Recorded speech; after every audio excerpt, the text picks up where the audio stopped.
Medical प्रवेश परीक्षा यानी नीट को लेकर हो रहे घमासान के बीच शिक्षा मंत्रालय ने एनटीए के द्वारा आयोजित यूजीसी नेट परीक्षा को रद्द करने का फैसला किया।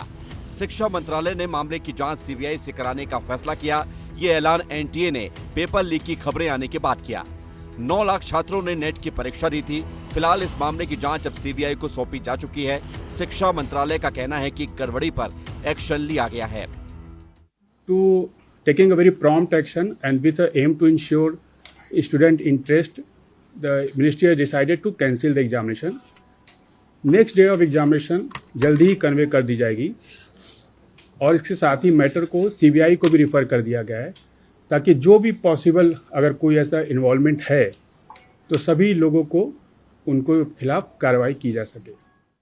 उधर देश भर में यूजीसी नेट की परीक्षा रद्द होने के बाद अब सवाल खड़े होने शुरू हो चुके हैं। नेट की परीक्षा रद्द होने से छात्रों की नाराजगी साफ देखी जा रही है। और इस साल जब हद पार हो गई तब मजबूर होकर हमें इस प्रोटेस्ट को करना पड़ा। जैसा कि अभी कल ही एक डिसीजन आया है, यूजीसी नेट की एग्ज़ाम जो होता है वो भी एक अच्छा खासा बड़ा एग्ज़ाम है, उसको एक ही दिन पहले शायद 18 तारीख को वो कंडक्ट हुआ था और उसमें सीबीआई जांच के आदेश भी आ गए हैं और साथ में उस एग्ज़ाम परीक्षा को रद्द भी कर दिया गया है। नेट का पेपर तो रद्द हो गया, उधर नीट को लेकर भी सड़क पर बवाल जारी है। एनएसयूआई ने प्रदर्शन किया। वरुण जी से जानना चाहेंगे कि आज एनएसयूआई ने कहां-कहां प्रदर्शन किया है और आगे की कार्य योजना क्या है। वरुण जी, सबसे पहले तो विस्तार पे आपका बहुत-बहुत स्वागत है। धन्यवाद। एक तो हम बार-बार प्रदर्शन कर रहे हैं। हमारी एक ही मांग है कि जिस तरीके से कल नेट का पेपर भी लीक हुआ और साथ के साथ जो बिहार में छात्र था अनुराग यादव, उसने स्पष्ट कर दिया है कि मुझे पेपर एक दिन पहले मिला, 4 घंटे पहले मिला, मुझे आंसर शीट मिल गया, मुझे क्वेश्चन पेपर मिल गया। तो ये तो साफ हो गया कि एनटीए ने ये पेपर बेचा है और कहीं ना कहीं मुझे लगता है नेट का पेपर भी बेचा गया होगा, इसलिए उन्होंने खुद ही कैंसिल करा है। दिल्ली में एनएसयूआई ने नकली नोटों के साथ प्रदर्शन किया। दिल्ली में आयशा और क्रांतिकारी युवा संगठन ने नेट पेपर रद्द होने के बाद जमकर विरोध प्रदर्शन किया। नीट की धांधलेबाजी की है, इन लोगों ने पैसा खाया है। नेट की भी बात की गई है, नेट में भी इन लोगों ने खाया है। सीबीआई की जांच हो रही है।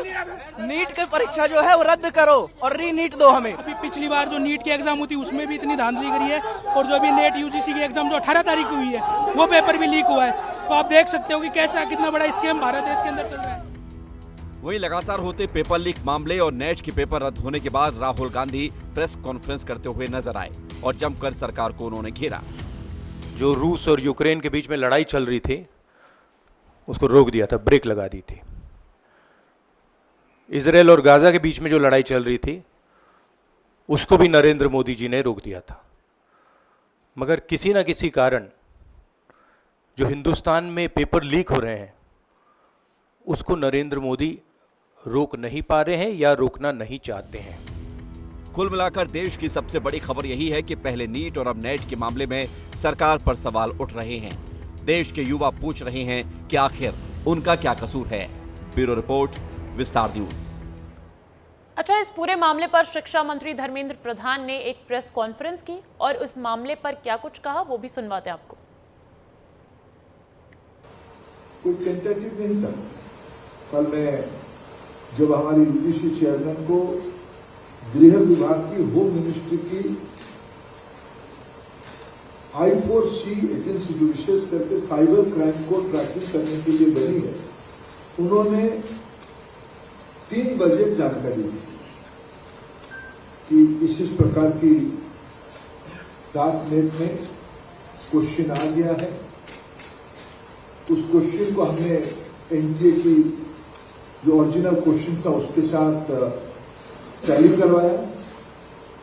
जब हम स्पष्ट हो गए कि वो डार्क नेट में जो क्वेश्चन है वो यूजीसी नेट की ओरिजिनल क्वेश्चन के साथ मिलता है। एक तो मैं आपको आश्वस्त करता हूं, समाज जीवन के आज के दिनों में भारत की जो विश्वसनीयता बनी है उसको बरकरार रखने के लिए समाज जीवन के एक्सपर्ट्स को इन्वॉल्व करते हुए technocrats, scientist, education administrator, academician, psychologist, इस सभी प्रकार की बैकग्राउंड के लोगों को इकट्ठा करते हुए एक सरकार इफेक्टिव कमेटी बनाएगी, उनकी कमेटी की रिकमेंडेशन से एनटीए को सुधारा जाएगा, नया रूप दिया जाएगा। जल्दी ही हम उस कमेटी को नोटिफाई करेंगे।